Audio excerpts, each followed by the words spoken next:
Why does everyone still buy Pixel phones when 6 months later the A comes out and usually it's better in most ways? That might still be the case here with the new Pixel 7a. We have it in this weird coral version, and I'm excited to take a look, as though I'm not a longtime Pixel fan, I did use the 7 Pro for a good little bit there when it first came out, and it was a pretty nice phone, but very big and pretty darn expensive. The A line is Pixel's more accessibly priced ones with usually some mid-range specs, but this one is a bit interesting because they do have a lot of the specs that you know and love from the full-size Pixel phones. Unboxing the phone here, we have the nice bit of plastic that covers it and this very vibrant color that we will talk about in a bit here. We have a USB C2C cable that is naughty. This doesn't really feel like 3 feet. And an OTG cable, so you can plug in your USB-A devices. Usually you use it once just to transfer over all of your information from your old phone, and then you don't use it ever again. But hey, if you want to plug a keyboard into your phone, well, I'm not gonna stop you. We also got a SIM popper, a booklet. It's a very fancy little box for nothing. And that's it for the unboxing. Very, very simple. You get a cable, you get the OTG, you get no brick. And right off the bat, I gotta say, I like the color. I'm not 100% sold. I've actually gotten used to having a more vibrant phone. I usually go for just a black phone. It fits with everything you have, and usually cover it up with a case if you're a case user anyways. I've been using the kind of purple Oppo Find N2 Flip, and I get a lot of comments on it. People like a colorful phone, and this is another very, very colorful phone. So we have the coral version here, though it does come in black, sea, and snow, which I'm guessing is black, blue, and white. Is that the order I did it? But you can't just say that anymore. You gotta be creative. And it's definitely like a Serradici peach. It's very, very vibrant. As for the design, it's very reminiscent of the 7 and the 6 before it, with the 3D metal visor, though the bump is very small. I haven't actually used the regular 7, so I don't know if this is similar to that, but I know the 7 Pro, the visor is very, very thick, and it is not too bad on this one. Other than that, on the back, we have the G, so you know it's a Google phone, and then we have our 2 cameras and flash. It is a little bit fingerprinty. I don't know if you'll be able to see. I got greasy gamer fingers, but it does feel pretty nice. It doesn't feel super plasticky or anything like that. I know there have been past Pixel phones where, it is definitely full-on plastic. Moving around the side of the phone, on the right side, we have our power button and volume rocker, as well as our antenna lines. On the top, we have more antenna lines and our mic hole. And then on the left, we have 3 more antenna lines and our SIM tray. And finally, on the bottom, we have 2 speakers and a USB-C for charging. And let's pop it open. Google historically does not do dual SIM as far as I'm aware for physical. You do get an eSIM, but maybe that changes here. And yeah, it's just 1 nano SIM. Some people don't really care as long as they have eSIM, but I actually really like having dual physical SIM. It makes it easy for someone like me who switches phones very often, but I'm also abnormal, and you probably aren't switching your phone all that often. So with the A series, like I said, it's usually their more kind of entry level or mid-range phone, and sometimes you get cutbacks from the flagship phones because of that, but it does still have a good weight to it. We'll weigh it and see how much it is. 192 grams. That's what, 5 slices of bread? No, I'm only gonna get lucky with that once. There's no way I'm gonna get that again. I know one of the ways they did reduce probably the cost and maybe the weight is this front display. So it's a 6.1 inch G OLED screen. Don't know what the G stands for. None of the stuff we got here before release explains what that is, but I'm gonna assume it stands for Google because they gotta be special. It is with Gorilla Glass 3 though, which is interesting. So they used something that's a couple generations old. Obviously, we survived a year with Gorilla Glass 3 before, but it does seem like a bit of a steep drop off from the Victus 2. We're getting a lot of flagships now, but if that's gonna be what saves you, a couple of $100 here or there, it's probably worth it, and just don't drop your phone. All of your information. Another way they're able to reduce pricing is that it is just a 60 to 90 hertz screen, so you're not getting the full 120 hertz that we're getting in a lot of flagships now, but 90 hertz still is quite good. And again, if you've only been on a 60 hertz screen before, those steps up really do make a difference for your everyday usage. And it is IP67, plus new to the Pixel 7a compared to the 6a, this has wireless charging. This is a 4,385 milliamp hour battery, which is a little bit lower than the 5,000 milliamp hour batteries we're getting in other flagships or even budget to mid-range phones, but it does include 7.5 watt wireless charging and up to 18 watt fast charging. That's not the fastest cable charging, but again, for most folks, that's probably fine. And the addition of wireless charging is huge. And it might not seem like that big of a deal if you don't have it right now, but as somebody who's had it and lost it, not having wireless charging in my phone sucks. You know, a lot of cars now have wireless charging pads, or if you're just like in an office and you want to be able to see your phone with like the Google Pixel stand or whatever like that, it is really great to have. And size-wise for the phone, it's like the same as the 6A. So if you are coming from that phone, it does look very, very similar. Obviously, again, the visors are a little bit different, and there's like, 0.5 of a millimeter difference on dimensions, but otherwise they are very, very similar looks-wise. But that's pretty much all there is for the outside of the phone, so I guess we should hear from our sponsor, dbrand. For some reason, Google sent us the coral one, and maybe they thought Linus was gonna unbox it. He likes the pink car, the pink everything. But for myself, I wanted something a little bit more fashionable, like the black one. So we hit up our friends at dbrand to send us over a black Pixel 7a, but they told us to f off and sent us something better, the grip case. Now, you may know that I'm not a big case user. I just believe that you shouldn't drop your phone. Then you can use your phone in its nice, slick, glass, metal, plastic body, whatever it's made of, and it feels great in the hand. But if I were to use a case, obviously it would be the dbrand grip case because it has thousands of contact points with their super fine dots, so it sticks to anything. Look, it's not going anywhere. Plus, your phone is totally fine. Even though our relationship with dbrand might be a little hit and miss, I mean, they're kind of douchebags if you haven't noticed. They do know how to make a great product that goes with any outfit, like this one, or this high quality shirt. It just goes with anything. Also, it has nice clicky buttons. Listen, nice. What do you think of this? Ooh, clicky buttons. And he's not sponsored by dbrand. No way, man. So if you want to fit in with all the cool kids and protect your phone, go to shortlinus.com and tell them Bell sent you. Or don't, I don't know. I don't really care, honestly. We can cut now. dbrand's great, but if you don't like their cases for whatever weird reason, we do have one of the Google Pixel 7a cases in a very conflicting color that almost certainly will not go well. I'm guessing, is this the C color? We'll never know what they call it, but it does look like the seafoam blue. It has that kind of like soft touch silicone plastic feel that I'm actually really not a fan of. If you have like a pair of the XM5s or anything like that, it's that same as like the headband. And yeah, I mean, I guess it kind of goes well together if you like a bit of a statement look. But yeah, I'm not a fan of the feel of this case. I don't know how much it costs, but stick with dbrand or caseless. Shill. I want dbrand to like me. Leave that in. All right, booting up the phone here. Right away, it's asking if we want suggestions on the home screen. I'm never a fan of stuff like this. I'm glad you get an option of turning it off right away because I know quite a few phones have to go into the home screen settings and change it to be off of having suggestions at the top. It's like never correct in an iPhone. I know Siri suggestions are also awful, so I'm really happy for that. Booting it up, obviously this is a Pixel phone. It's stock Android. You're not gonna have anything super fancy for skins or overlays or anything that's gonna slow down your phone or prevent a layer between you and what you wanna actually access in your phone, which I'm a big fan of. As somebody who used to be a big fan of HTC Sense back in the day with the cool widgets that would it had like the rain cloud for the weather and everything like that. I loved that. As I've grown older, I've realized that sucks and it slows down your phone and really just muddies up everything you're doing. So having stock Android is obviously great. And with a Pixel phone, you're getting a lot of the features that coming soon to Android, like call screening, the now playing for music in the background, everything like that, again, nice to have. Again, for all these apps that you do see on here, a lot of them are going to be things that we've installed for labs testing, like the games, Reddit, everything like that. You just have the Google versions of all of these apps. So if you're coming from Samsung and you like their Notes, or Oppo and you like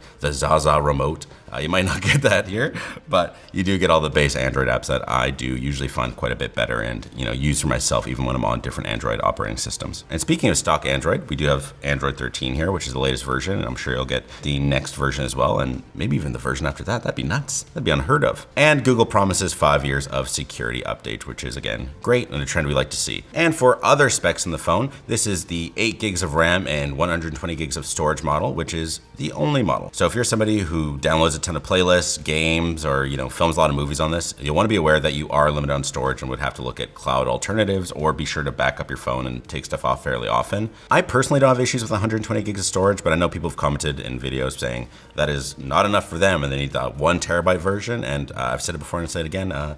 That's sus. It's a little sus. What is cool is that this is still powered by the Tensor 2 chip that is in the 7 and 7 Pro. So you're not gonna see a huge performance difference, hopefully. So it is nice that they're not gonna purposely nerf this phone just to get you to a higher end model or anything like that. And it does have the Titan M2 security chip. So it'll be protecting your logins and passwords, everything like that. Which is something we should take a look at. Does it have a fingerprint scanner? It's clearly not built into the power button. Usually you can visibly tell there'll be a ring around it or something like that to make it more clear. So let's see if it has an under display fingerprint scanner. Well, that's a good sign. Right off the bat, it says face and fingerprint unlock. So depending on what you like to do to unlock your phone, you have a couple different options. I'm more of a fan of fingerprints. I feel it's a little bit more secure than face, but you can always use both. So you have the quick access to take a look at your information. And if it's down on a table, you can use your finger or whatever like that. But let's see how fast it is. All right, the moment of truth. Pretty quick. The only thing I wish is that it would wake up when you put your thumb on the fingerprint scanner. I know there's quite a few phones that are kind of primed and ready, so as soon as it feels your finger on that spot, it'll light up and let you into your phone. It is a little bit annoying to have to double tap the screen or make sure to hit the power button, but first world problems. Otherwise, for connectivity and all the other inside specs, it's pretty bog standard. You have Wi-Fi 6E, Bluetooth 5.3, and 5G. But what is interesting is you can pay a premium to get 5G millimeter wave. So if you're in a big city where they have millimeter wave 5G and you want those ultra fast speeds, you can pay an extra $50 to get that added to your phone. But I feel like for most people, maybe, you probably don't need that. I feel like 5G millimeter wave is still a little bit out, but again, if that works for your city and you want those super fast speeds, go for it. Our model here is the 5G millimeter wave, which could explain why there are so many antenna lines all over the phone. Now, let's get into display and speakers. I've got a hankering for some crab rave. It's been a while, It's been a while. Crab song. Who searched crab song? I gotta say, I'm pretty impressed. It does seem to clip a little bit at the highest volume. Again, I don't feel like most people are listening to things at max volume, but if you're gonna allow your speaker to go that loud, you should make sure that it's not going to have any rattles or, sound bad. But surprisingly, it didn't feel like it was super balanced to the right side of the phone. It did still feel like it was kind of coming from a center channel, and especially when you're holding it in your hands with, kind of cupping it to bring the audio more towards your face, it sounded quite good. As for the screen quality, it looks great. It's an OLED. It is only full HD, but I don't feel like you can really tell on a phone this small unless you're getting really, really close to it. It still did look quite sharp. My only real complaint on the display is that I do wish it got a little bit brighter. What you're looking at is max brightness, which you can tell is not super, super bright because it's not peaking the camera. It does get up to 495 nits in SDR, which isn't bad when it comes to the other Pixel phones. I know the 6 and 6A both get to 495, and the Pixel 7 surprisingly gets to 475, and this Pixel 7 Pro gets quite a bit higher at 595 nits. And these might just be numbers to the average person that's watching this, but just know that you want a higher number so that when you go outside, you can still see it in daylight. And this will probably be fine, but not fantastic. All right, let's go into cameras. That's where Google usually shines. I'm a big fan of ultra wides. I find I use them more than telephotos, though. Obviously, having both is great, and having that limited to the Pro series, I guess makes sense. They want your money, and obviously, if they can charge you an arm and a leg for an extra camera, they're gonna. These are pretty decent stats. The main camera can shoot up to 4K 60, and the ultra wide 4K 30, which is plenty if you are somebody who is shooting in 4K for some reason. All right. Here's a main camera photo. Oh, interesting. When you take a photo right off the bat, it has a share option that pops up off the gallery. Now let's try a zoom. This would just be a digital zoom, as obviously this does not have an optical lens, and an ultra wide. Dang, that's wide. It does 125 degrees for the ultra wide, which is more than the human eye, let me tell you. I gotta say, this ultra wide looks pretty darn sharp.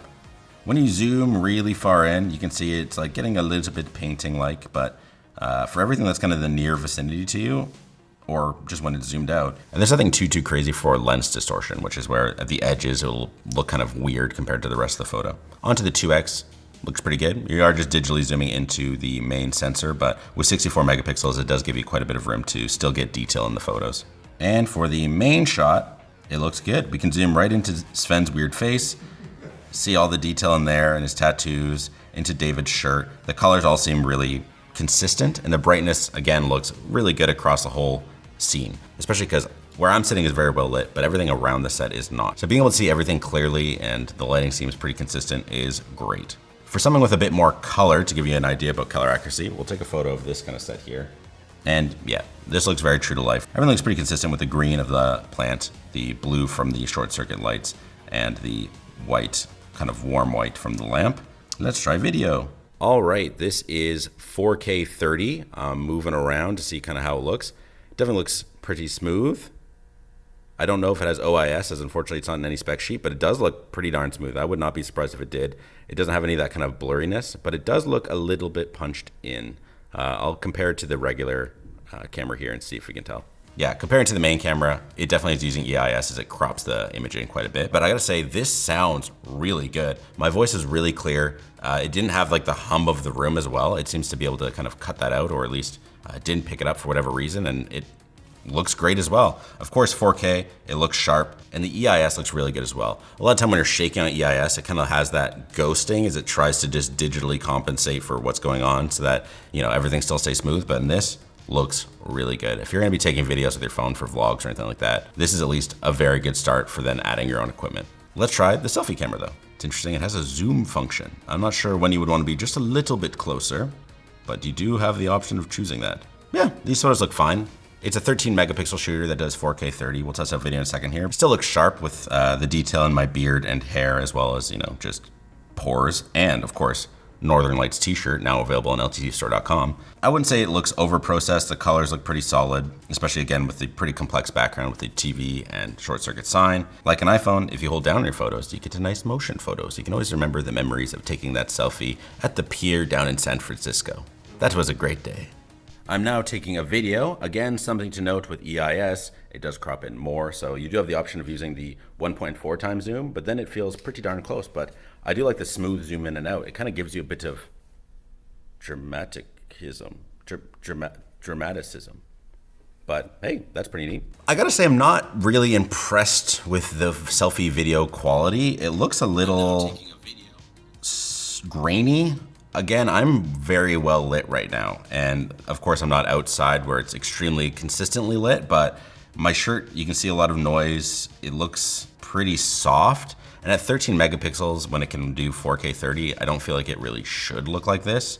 And as for the mic quality, it's fine. One thing I do wish though, after listening to this, is that the speaker got a little bit louder or that the mic recorded louder. I don't know what the issue is. This crab rave seemed to get quite loud, as this does not seem to be very loud. Like that's max volume. This is me speaking without speech enhancement. Do I sound better or worse? Only you can tell, and me in a second. I can't tell a difference. So maybe if you're outside where it's super windy, maybe it'll be a bigger difference. Here it's obviously a bit quiet, and in both videos I could hear the hum of the transformer that's behind the camera, so I don't know. Again, your mileage may vary. It's time to game. As for gaming, we sent this over to labs to get some testing done, and the results were surprising.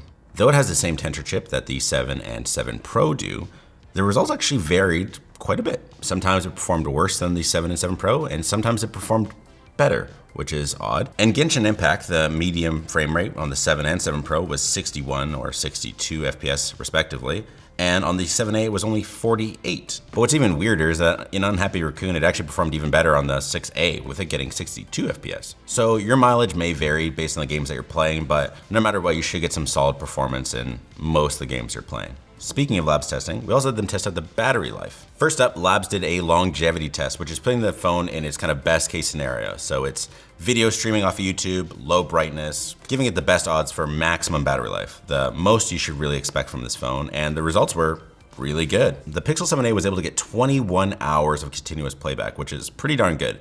The Pixel 6a, for example, got 20 hours, which is again, great. The Pixel 7 got 16 and a half, and the Pixel 7 Pro only got 14 and a quarter hours. And it makes sense with the Pixel 7 Pro being so large and high resolution. Then after that, we did the stress test, which is the minimum amount of battery you can expect. That's maximum GPU and CPU usage, maximum brightness, everything like that. Under max load, the 7a was able to get 3.3 hours. The Pixel 6a did also quite well with 3.2 hours. Pixel 7 got 2.7 hours, which is not enough probably for your flight or bus ride? Do people take the bus still? Take the Greyhound? I don't know. And the Pixel 7 Pro got 3.2. So again, it's interesting to see the difference between the 7 and 7 Pro, or even the 7A and 6A, as they were all very, very similar, but pretty darn good. I feel like if you're going that hard with your phone that you are maxing out the CPU and GPU and using max brightness, you probably have it plugged in. So in those fringe scenarios where you want to play something intense on the bus or plane or whatever, you should be fine. So how much does this cost? A phone that has a lot in common with its flagship counterparts, with just a couple edges cut off here and there. Well, it's at a $500 price point, which isn't too bad. Though if you do want the millimeter wave 5G, it does cost $50 more at $550. With this being $500 and the Pixel 7 being $600, I would take this any day and pocket that $100 and put it towards, I don't know, a dbrand case, LGT store merch like this with better battery life and better performance in some games. It seems like there's no real reason to get the 7, which makes me wonder why Google has this release schedule at all. And maybe they should more consider this a T upgrade like OnePlus does instead of the budget alternative.